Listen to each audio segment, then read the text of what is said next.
Estás viendo las noticias. La Sexta, Telecinco, Antena 3, no importa qué canal. Las imágenes pasan, los expertos hablan, los políticos gesticulan.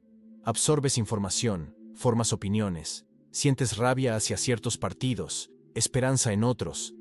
Crees estar informado, ¿pero lo estás? ¿O estás solo reaccionando a fragmentos cuidadosamente seleccionados de una realidad mucho mayor que nunca ves completa?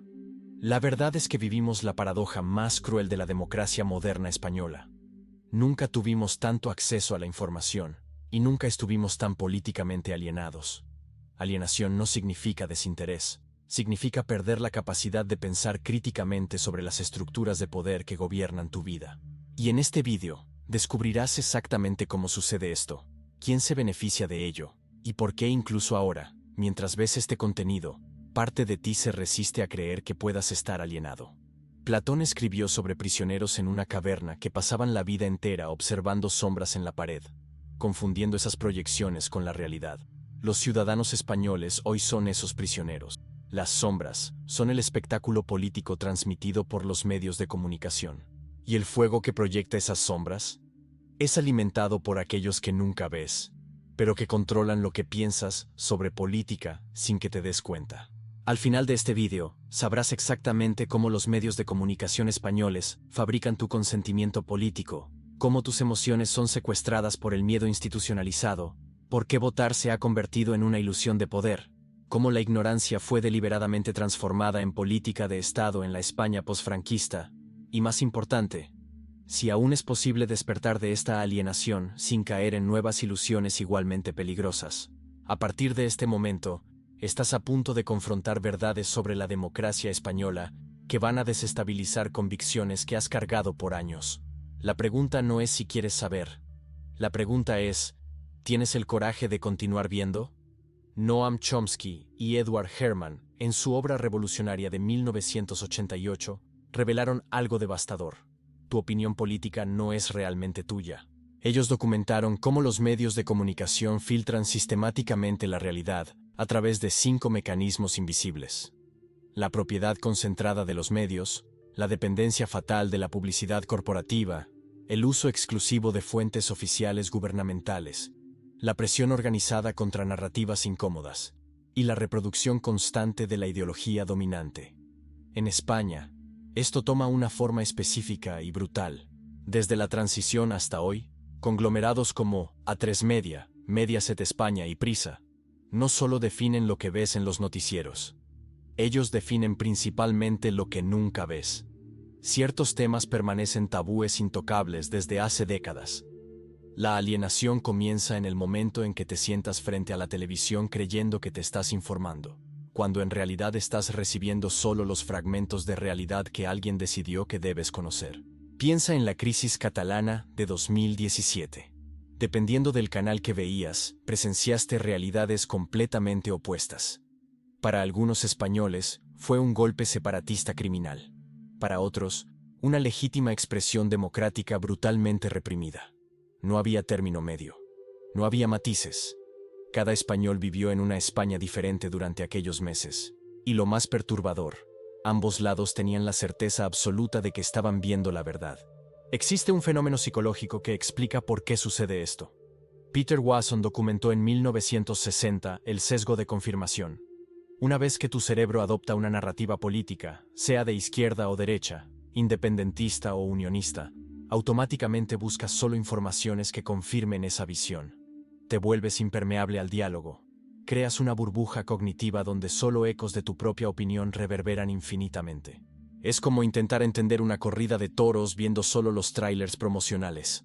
Crees conocer el espectáculo completo, pero estás reaccionando solo al marketing cuidadosamente editado. No ves la sangre, no ves los bastidores, no ves la preparación del toro, no ves la complejidad moral de la situación. Ves solo lo que quieren que veas. Pero aquí está la cuestión que debería mantenerte despierto por la noche. Si los medios fabrican tu consentimiento, ¿quién fabrica tus emociones políticas? ¿Por qué sientes una rabia visceral hacia ciertos partidos exactamente cuando es conveniente para alguien? ¿Por qué sientes miedo de determinadas ideologías precisamente en los momentos electorales? ¿Por qué tu esperanza en ciertos líderes surge y desaparece como si fuera controlada por un interruptor externo?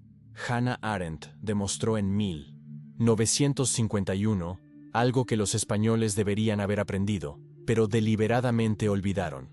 Los regímenes autoritarios no dependen principalmente de la fuerza bruta. Dependen de la manipulación sistemática del miedo colectivo. La alienación política es emocional antes de ser racional. Y en la España democrática, el miedo continúa siendo la herramienta más eficaz de control, décadas después del fin de la dictadura. La neurociencia revela algo perturbador sobre cómo funciona tu cerebro bajo miedo. Joseph Ledoux descubrió que cuando tienes miedo, tu amígdala cerebral secuestra completamente tu corteza prefrontal, la parte responsable del pensamiento racional y crítico. Cuando un político español invoca amenaza a la unidad nacional o colapso económico inminente, tu cerebro reptiliano ya decidió su voto antes de que puedas pensar racionalmente sobre las propuestas presentadas. Ortega y Gasset alertó en 1921 sobre cómo el miedo histórico estructura la psique política española. El miedo a los moros, a la guerra civil, al comunismo, ahora al separatismo. Esos miedos se acumulan en las capas profundas de la conciencia colectiva. El pacto del silencio de la transición no eliminó esos miedos, solo los enterró vivos, y continúan operando en el inconsciente político español. Observa el patrón en cada ciclo electoral español de los últimos años. En 2015, Podemos sería el partido que convertiría a España en Venezuela. En 2017, los independentistas catalanes romperían irreversiblemente la nación. En 2019, Vox traería de vuelta el franquismo. En 2023, la amnistía destruiría el Estado de Derecho. El enemigo cambia, la amenaza varía, pero el mecanismo permanece idéntico: mantenerte en estado permanente de alerta emocional, donde el pensamiento crítico se vuelve imposible. Erich Fromm explicó en 1941 por qué esto funciona tan perfectamente. Individuos alienados prefieren entregar su libertad a líderes autoritarios, porque la responsabilidad de pensar por sí mismos genera una ansiedad insoportable. Es psicológicamente más cómodo dejar que Pablo Iglesias, Santiago Abascal, Pedro Sánchez o Alberto Núñez Feijóo piensen por ti. La alienación ofrece el confort de la certeza. La lucidez política exige la incomodidad de la duda constante. Aquí está la revelación más perturbadora. No votas a quien ofrece las mejores propuestas políticas. Votas a quien ofrece protegerte de tu mayor miedo. Por eso los políticos españoles no necesitan programas detallados o explicaciones técnicas complejas.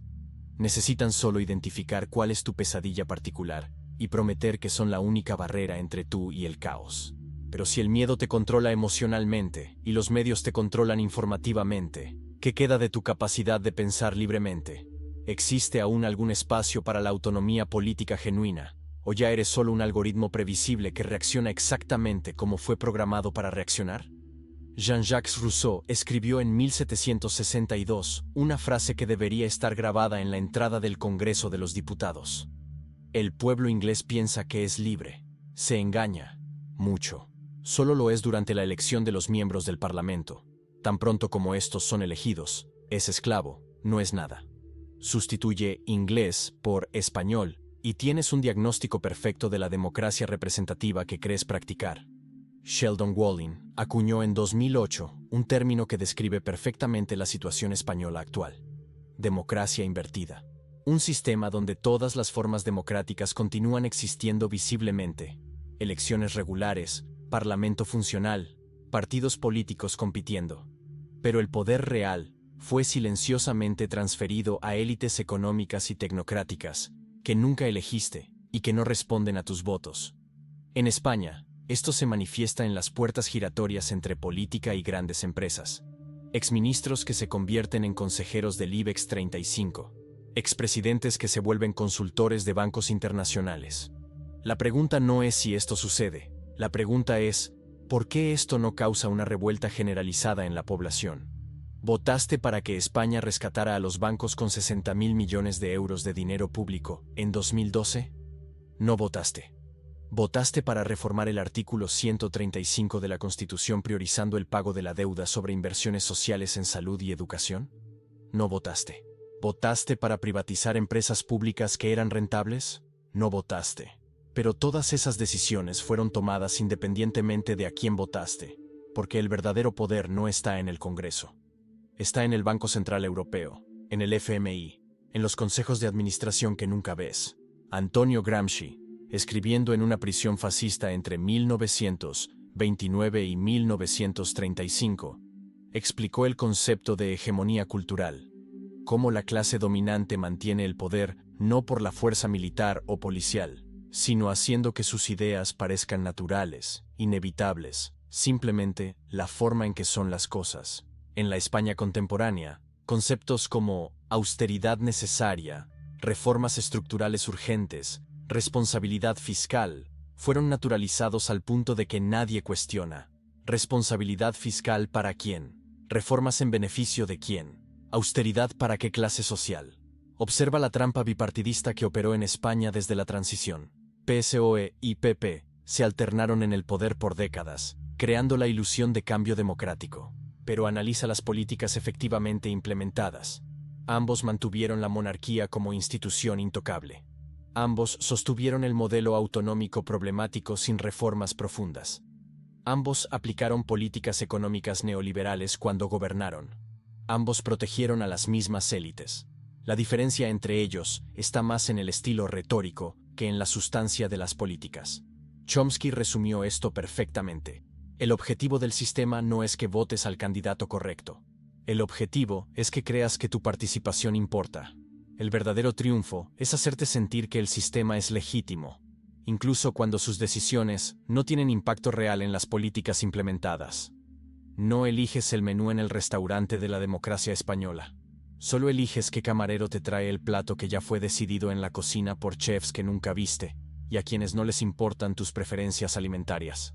Pero si votar es una ilusión de poder, si tus emociones son manipuladas y tus informaciones filtradas, ¿qué sostiene realmente todo este sistema? ¿Por qué, a pesar de décadas de escándalos de corrupción, crisis económicas devastadoras y descontento popular creciente, las mismas estructuras políticas españolas se mantienen intactas? Michel Foucault demostró en 1975 que el poder moderno no funciona por la represión directa y visible. Funciona por la disciplina invisible y por la normalización de lo que parece natural. En la España posfranquista, esto tomó una forma muy específica: el Pacto del Silencio. Un acuerdo tácito de no investigar crímenes del franquismo a cambio de una transición considerada pacífica y ejemplar. El filósofo español Reyes Mate argumenta que la democracia española fue literalmente construida sobre el olvido institucionalizado. A diferencia de la Alemania posnazi, que enfrentó su pasado en los juicios de Nuremberg, o de la Argentina postdictadura, que juzgó a militares responsables de crímenes contra la humanidad, España eligió deliberadamente la amnesia colectiva como política de Estado. La Ley de Amnistía de 1977 no fue solo un perdón, fue una prohibición legal de recordar. Carl Jung explicó que lo que no es integrado conscientemente retorna como sombra. Aquello que una sociedad reprime no desaparece mágicamente, solo se manifiesta de formas distorsionadas y patológicas. El no procesamiento histórico del franquismo retorna hoy como nostalgia franquista en algunos sectores, como polarización extrema imposible de dialogar, como incapacidad estructural de los españoles para conversar sobre su pasado sin odio. Haz un experimento simple. Pregunta a un español de 30 años qué aprendió en la escuela sobre la guerra civil y el franquismo. La respuesta típica será: casi nada, o versiones extremadamente superficiales y despolitizadas. Fechas, nombres, hechos descontextualizados. Nunca análisis crítico de las estructuras de poder que permitieron la dictadura. Montesquieu escribió que para que se abuse del poder, es preciso que el poder disimule su propia historia. La ignorancia histórica no es un accidente del sistema educativo español, es un proyecto político deliberado. Paulo Freire diferenció educación bancaria, donde los estudiantes son receptáculos vacíos llenados con conocimiento aprobado por el Estado, de educación liberadora, donde los estudiantes desarrollan conciencia crítica de las estructuras sociales.